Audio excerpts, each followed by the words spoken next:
including Texas Tech and Arkansas, who will play in the 66th AutoZone Liberty Bowl this Friday at Simmons Bank Liberty Stadium. The Red Raiders finished out the season strong, picking up a back-to-back wins to go 8-4. The Razorbacks did not finish the season strong, losing 4 of their final 6 games to finish the season 6-6.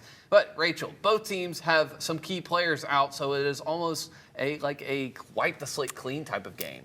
Yeah, you could say that again and again and again and even again. There are so many players out of this game. Let's run you through some of them. So Arkansas, they've got their wide receiver, Andrew Armstrong. He had over 1,100 yards in them. He's out. He's put his name in the draft. Running back, Jaquaden Jackson, 790 yards and 15 touchdowns. He's also out. And you got tight end Luke Hayes, also out. The 3 of those guys combined for 20 of Arkansas's 46 total touchdowns. Yeah. So they've lost just a ton of their production. 3 D linemen also out. In total, 11 starters from their last regular season game for Arkansas are out. They do, of course, have their quarterback, Taylor Green, Boise State transfer, 3,300 yards, 20 touchdowns, and 9 interceptions. So nice that they at least have that guy to kind of look towards. Then you look at Texas Tech, and you're like, okay, surely it can't be as bad as Arkansas, right?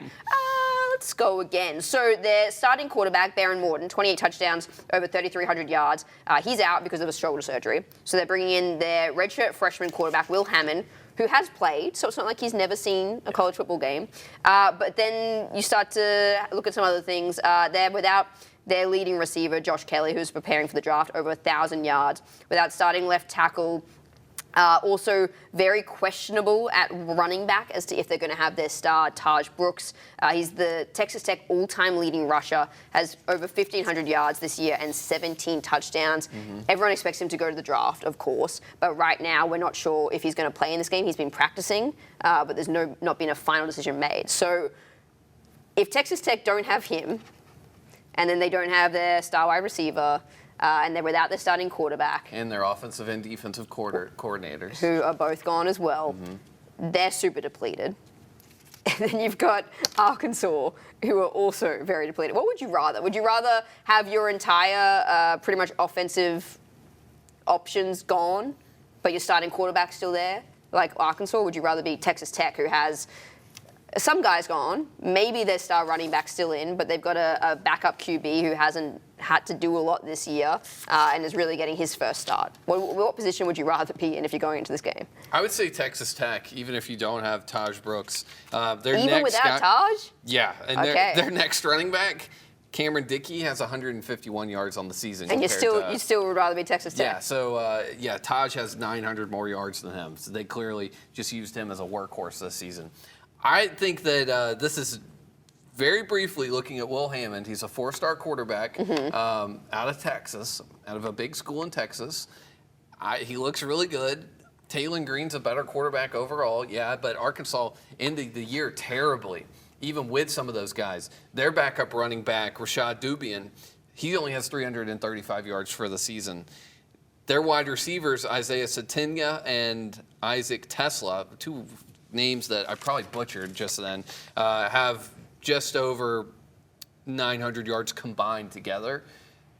You're going to be relying on Taylor Green heavily this game, whereas Texas Tech, with a new offensive coordinator coming in, is able to game plan this game completely different from what Arkansas has seen film-wise. Will Hammond, just from looking at him, looks similar, like a pocket passer to Morton, who threw for over 3,300 yards this season. But this could be a guy, you never know. Will Hammond could be a guy that we're seeing playing in the NFL in 4 years. You know? His credentials are crazy.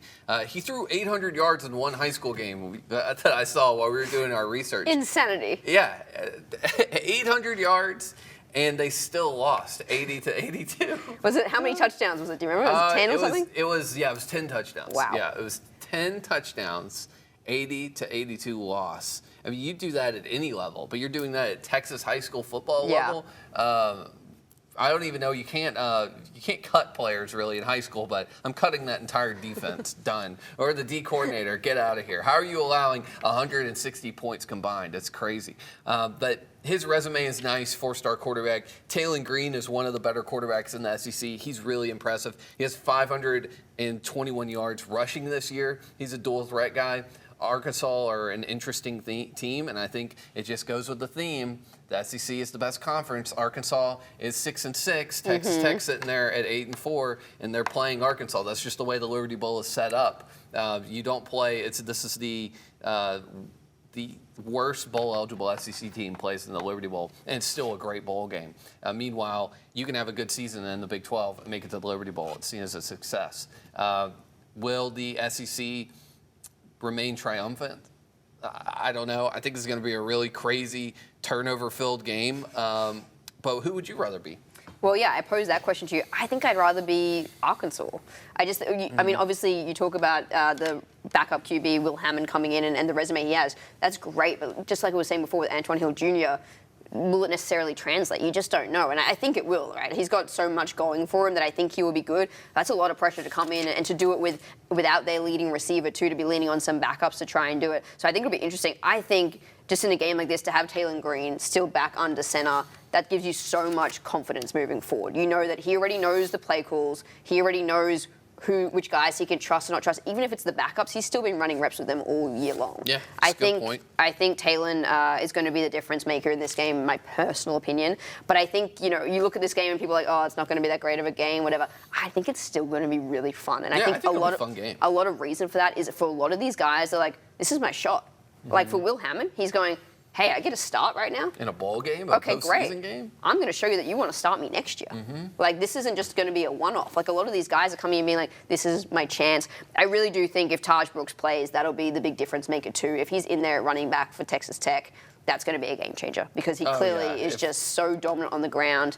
I think that'll be a really big difference maker too, especially for Hammond, if that's someone that he can rely on to go get those yards for him if completions aren't really falling.